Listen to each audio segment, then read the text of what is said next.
Hello, everyone. My name is Mick Kennelly, and I'm the founder and administrator for the Facebook group Newsy in Edgewater and New Smyrna Beach, which I started back in 2015 as a way to give back to our community and to help our community stay informed about topics and events that affect our lives here in Southeast Volusia County. Now, since then, our group has grown to over 10,000 members, so I wanted to change what it is we do here at Newsy and how we do it. I've teamed up with a local videographer that's helping me to accomplish just that. Now, we've already heard from many of our group members about topics that are very important to them, but we'd love to know what it is that you think. So please give us your comments and feedback about topics that you feel are important and what affect us here locally so that we can do a story. What you're about to watch is our very first video story on a topic called Cutting the Cord. We hope you like what we've done, but we'd love to hear your honest feedback. Let us know what you like, what you dislike, what we can do differently, and we'll try to make it better for the next time. In the meantime, thanks for watching, and thanks for being a part of our community.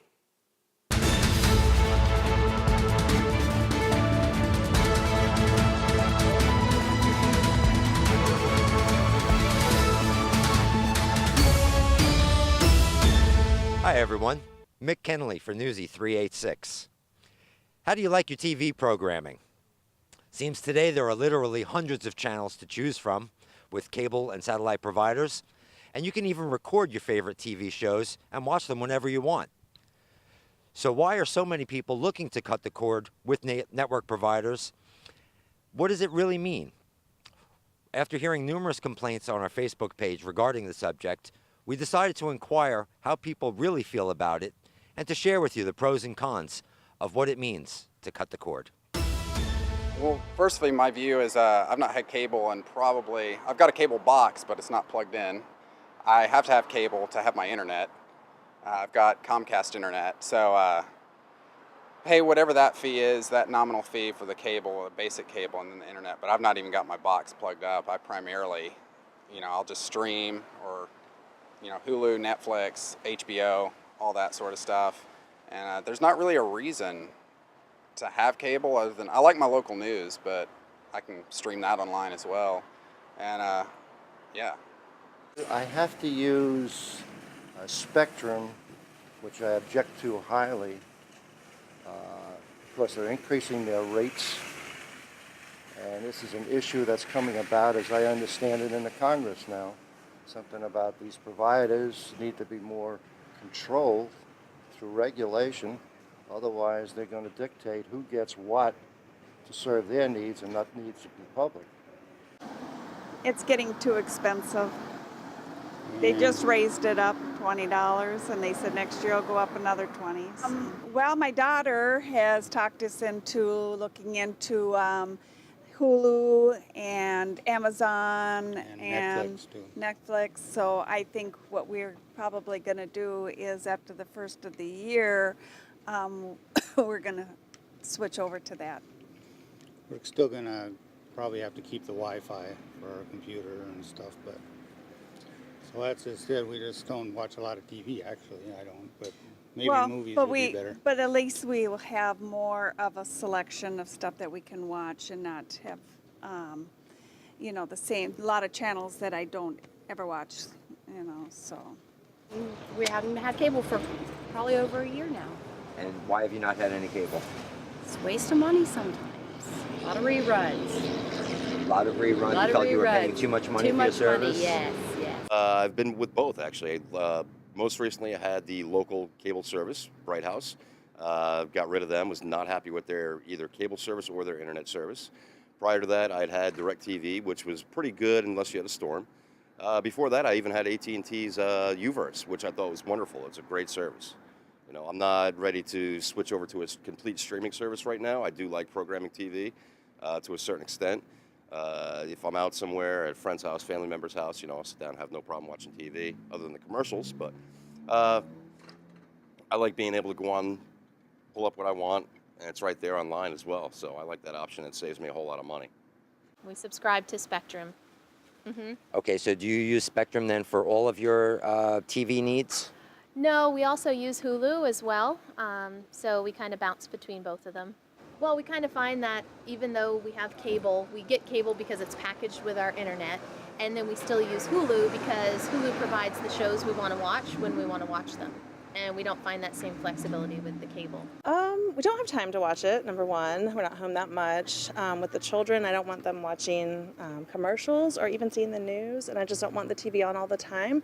So we just have internet service, and then we can choose exactly what we want to watch when we want to watch it and kind of control what the kids see as well.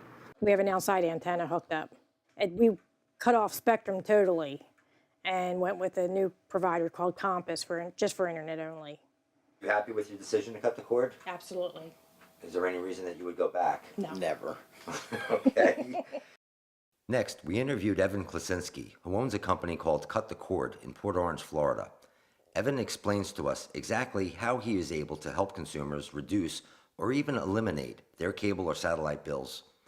We started by asking how consumers can get television programming without subscribing to a cable or satellite provider. So we use a variety of applications, a program suite, if you will, and these different applications give you different access to content, movies, TV shows, live TV, live sports, news. Roughly about 98% of the world's media is broadcast online in one way, shape, or form, and we pick up and use all the available resources to gain access to that content as it's legally produced online. Now, I have to ask, is this legal, and where do they get their content? It's 100% legal. What we do is we stream all the content as opposed to downloading it. When you download somebody's content, either a movie or show or something, you take physical possession of it, and that's piracy. What we do is we stream it all. It comes in, you see it, hear it, and then it's gone. No piracy is committed, and we aren't making a physical copy of somebody else's intellectual property. The various content is provided from all over the world. We have different servers that have archives of content, movies and shows and everything else. Literally, you get about 98% of the world's media, whether it's American or European or Asian, even African. We get content from everywhere. And anything that's put out over the airwaves and over the internet is fair game to be received. Okay, so what you're telling me is that these same companies that provide for the cable providers and the satellite providers are also putting content out on the internet? Everybody's putting content out on the internet now. A simple Google search for anything that you would want, you can find. Almost every company, every production studio, every network is doing content online. The internet is literally the future of television, and what we are is the very beginning of that future. ABC, Fox, NBC, all of those networks, all the major studios, they're all putting content out online. Even YouTube now has their own production studios. So online media is the future of television, and the television is really just becoming a screen to watch it on. They go and visit friends or family, they can take it with them, plug it into their TV, connect it to their Wi-Fi, and watch whatever they want. So it's a very simple, small, portable device that goes wherever you want it to go. So what about, in addition to TV shows, what about sports and movies? So live sports from all over the world are available. We take all the network feeds from across the country. We pick them up and make them available to anybody anywhere in the world. So if a game is being played in Seattle and we live here in Florida, well, we don't have that market blackout. You're not stuck to just watching, you know, the Dolphins, the Buccaneers, and Carolina, I guess, maybe Jacksonville.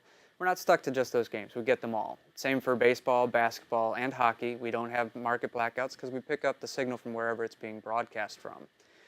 Movies and whatnot, movies and shows, they're all video on demand. You watch them when you want. There's no commercials in the shows. It's all been cleaned and edited out.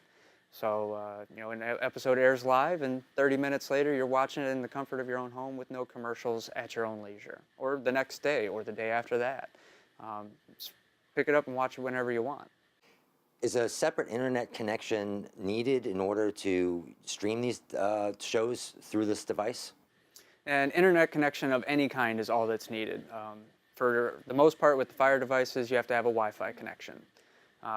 You can use anything from your phone with a mobile hotspot right on through, you know, Spectrum or AT&T's Wi-Fi services. There are certain stipulations that you want to make sure you're covering on that, you know, bandwidth speed, how many devices you have on in your house at the same time, things like that. Those all have effects on that. But generally, just a Wi-Fi signal is all you need. Internet providers do offer different speeds, such as 30, 60, and 90 megabits per second. Does this matter? It can have a great deal of impact on your experience. The higher your internet speed, 100 megabit, 300 megabit, even AT&T's fiber with their new gigabit connection, all of that ensures that as the content gets streamed to you, it streams clean and smoothly without buffering. Now, I do know people have limited areas where they're limited to maybe 25 or even 15 megabit. The device is still usable for them, but they have to choose lower quality videos. As opposed to 1080p, they would have to choose something like 640p or 720, a little bit lower quality. There's less strain on the system to deliver the amount of data needed at a specific time. So if you're using a really high quality video, 4K, it's a lot of data coming in at one time. So you need to have a faster connection in order to process that much data. Otherwise, your video buffers, and nobody likes buffering. There are a lot of different products on the market right now that offer streaming services such as Hulu, Roku, Sling, and many more that seem to be popping up lately. How does someone know which one is right for them? So you want to look at the content that's provided on them. Everybody, I say that rather glibly at this point, everybody knows what Netflix is. They're one of the largest streaming providers in the world. They're actually looking at being bought right now, I believe.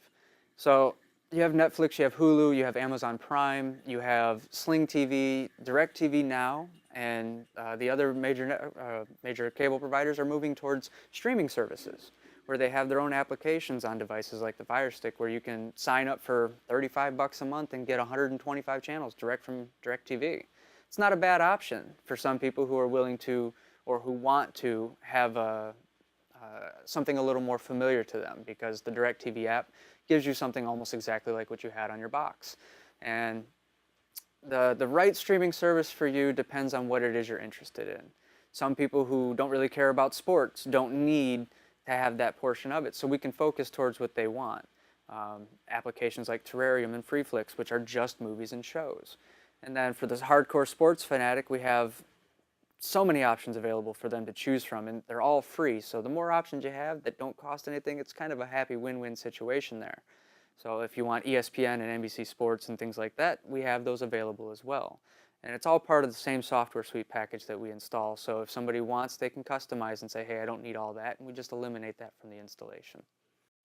So tell me, how is the Amazon Fire Stick different from the others that you just mentioned? So the Amazon Fire Stick, Amazon was smart in that they chose to allow third-party development, which basically means that people are able to create programs and applications for the device. The Rokus have locked that feature out. Third-party development without direct approval from Roku keeps people who would create applications that are beneficial or generally just something that Roku doesn't agree with, i.e. certain games and whatnot. They keep that completely out of their marketplace. So the Roku device isn't as free and open and able to be programmed to provide content that isn't necessarily directly Roku approved. Other devices out there like the Android TV boxes, the NVIDIA Shield TV, which is an Android TV box. Actually, it's the best on the market. Those devices are Android operating system based devices, so the same programs that we can put on the Fire Stick or the Fire TV box, we can put on those as well. They're a little more versatile. You have the ability with Bluetooth connectivity through different devices like controllers and remote controls and game pads and things like that. You're also able to turn them into retro gaming systems. You can put emulators on them that allow you to play Sega Genesis and Nintendo and Super Nintendo, Nintendo 64, all the old classic games. So they're very versatile in that as well. One difference between them and the Fire Stick. The Fire devices don't do emulation very well. They don't do retro gaming very well, at least the Fire Stick. The new Fire TV 3 does. It's got better processors. It's got a 4K graphics processor on it, so it can handle retro gaming. My personal favorites are the Fire devices due to usability, great user interface, reliability. They're very durable, they're portable, and they're all around just a really good device. They've been top in the market for a couple of years now. Well, what about those that don't use Android devices and instead use like Apple products? So the Apple products, those can actually be what we call jailbroken. Only applies to Apple products is that term. And they can be done, but they have to be done by somebody who knows what they're doing. The issue with jailbreaking is if you screw up during the process, you brick the device and you just end up with a couple $100 paperweight. So it takes a very careful hand and you have to know what you're doing. I don't recommend jailbreaking Apple devices like Apple TV to an amateur. You may end up losing your investment as opposed to gaining wholesale entertainment. Well, it sounds a little confusing and complicated. Can non-tech savvy people do this themselves? With the Fire devices, yes, you don't have to be technically savvy. You don't have to be a computer nerd to do this. There's lots of resources available online that explain how to do it, but one should take those with a grain of salt. A lot of the information is old, is not current and up to date with the new devices. Technology, as we know, changes constantly. It's always evolving. So the different video guides and whatnot that are out there on YouTube and the other sites, you really want to make sure you're reading up and following before you go and attempt the process. Or if you're not up to doing it, simply find somebody like myself or one of the other programmers out there who can set you up with a device that's done professionally and done well. So it sounds to me that somebody can't just buy one of these devices, plug it in, and expect it to work the way they want. You're saying there's actually a lot more to it. Yeah, the device as it comes stock from the store does not have the software suite on it that we put on it. However, if you're not interested in doing that, there are pay services available that you can download directly from the App Store on the device. DirecTV, HBO, Discovery, all of those different networks have their own applications available. Most of them require you to have a cable provider. So you can open the app up and then you enter in your cable provider's information. So those won't give you free entertainment, as you still have to pay for a cable service from a cable provider. It's not just internet for those. But you have Netflix, you have Hulu, you have Sling. Sling TV is a paid service that gives you, I believe, 120 channels. It's a really decent service, and it's fairly economical price-wise. Maybe an option for somebody who wants to, like, Country Music Television is available directly on Sling TV. The Big Ten Network is available on Sling TV, and it's a paid service. It's like $23 a month.